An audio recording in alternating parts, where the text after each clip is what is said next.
বাংলা সিনেমার জনপ্রিয় অভিনেতা ইলিয়াস কাঞ্চন। তিনি গত কয়েক মাস ধরে লন্ডনে চিকিৎসাধীন আছেন, কারণ তিনি ব্রেন টিউমারে আক্রান্ত। তার টিউমারটি অপারেশন করা হয়েছে। গত এপ্রিলের শুরুতেই শারীরিক সমস্যার কারণে তাকে ঢাকার একটি হসপিটালে ভর্তি করা হলে পরীক্ষা নিরীক্ষার পর তার মাথায় টিউমার ধরা পড়ে। কথা বলতে অসুবিধা হওয়া এবং স্মৃতিশক্তি দুর্বল হয়ে যাওয়ার মতো সমস্যাগুলো টিউমার কারণেই হচ্ছিল।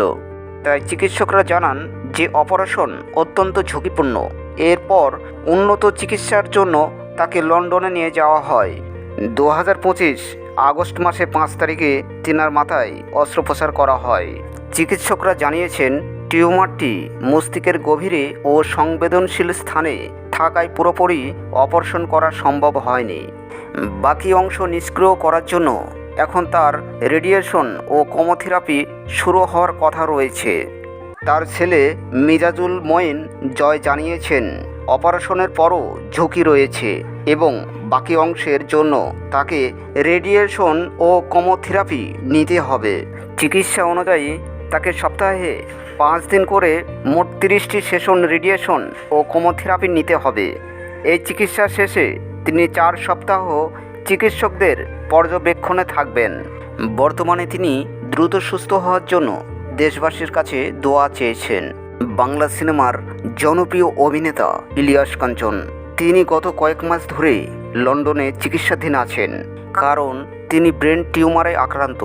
তার টিউমারটি অপারেশন করা হয়েছে। গত এপ্রিলের শুরুতেই শারীরিক সমস্যার কারণে তাকে ঢাকার একটি হসপিটালে ভর্তি করা হলে পরীক্ষা নিরীক্ষার পর তার মাথায় টিউমার ধরা পড়ে। কথা বলতে অসুবিধা হওয়া এবং স্মৃতিশক্তি দুর্বল হয়ে যাওয়ার মতো সমস্যাগুলো টিউমার কারণেই হচ্ছিল। তাই চিকিৎসকরা জানান যে অপারেশন অত্যন্ত ঝুঁকিপূর্ণ। এরপর উন্নত চিকিৎসার জন্য তাকে লন্ডনে নিয়ে যাওয়া হয়।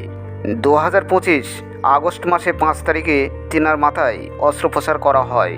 চিকিৎসকরা জানিয়েছেন টিউমারটি মস্তিষ্কের গভীরে ও সংবেদনশীল স্থানে থাকায় পুরোপুরি অপারেশন করা সম্ভব হয়নি। বাকি অংশ নিষ্ক্রিয় করার জন্য এখন তার রেডিয়েশন ও কেমোথেরাপি শুরু হওয়ার কথা রয়েছে।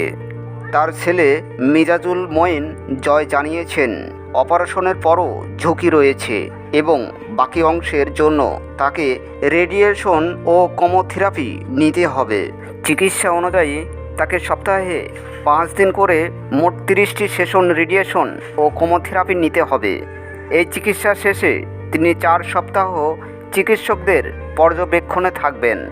বর্তমানে তিনি দ্রুত সুস্থ হওয়ার জন্য দেশবাসীর কাছে দোয়া চেয়েছেন।